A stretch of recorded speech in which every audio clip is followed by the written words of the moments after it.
Alors, pour démonter la vitre du rétroviseur extérieur, c'est relativement simple en fait. Il suffit de baisser le rétroviseur au maximum et de le faire aller complètement vers l'extérieur. En gros, comme ça et comme ça. Et en fait, là, vous allez voir par là, cette petite languette, là,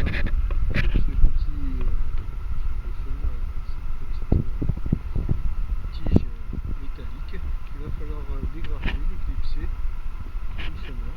La vitre va venir. Il suffira de déconnecter les conducteurs pour la résistance du rétroviseur. Alors ensuite, il y a des vis Torx là, donc ici, là, là et là-haut qu'il faut dévisser pour démonter la coque du rétroviseur. Alors pour travailler plus facilement, le rétroviseur peut être aussi poussé vers l'avant.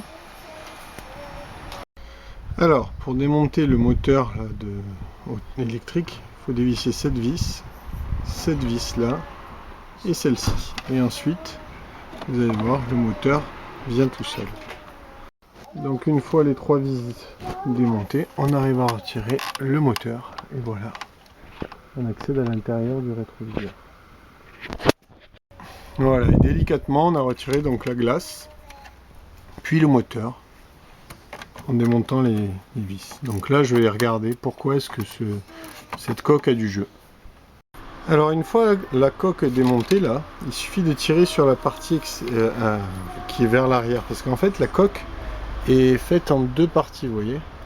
Donc là en fait j'ai juste tiré vers là en maintenant la coque à l'intérieur, et j'arrive comme ça à sortir la partie avant de la coque.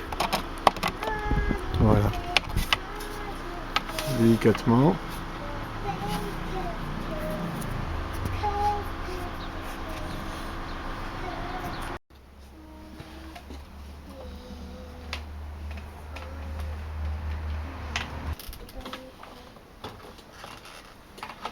Ceux qui aiment le micro chantent au micro, mais demandent l'équipe alors. Personne? Si, moi je veux. Alors on va t'écouter. Et voilà. Donc en fait, le cerclage est juste fixé par les 4 vis et il est clipsé. Et voilà, on a maintenant la coque. Tu sais papa, moi, Voilà la coque. dans le restaurant.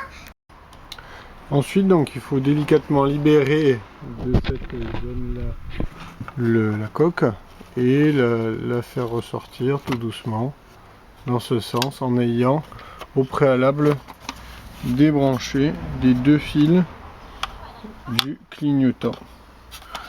Et ensuite, en fait, une fois que c'est démonté, le clignotant, lui, vient et peut être démonté. Donc, en fait, si vous avez juste besoin de démonter le clignotant, ben, vous pouvez faire exactement la même manip, et là, le clignotant est accessible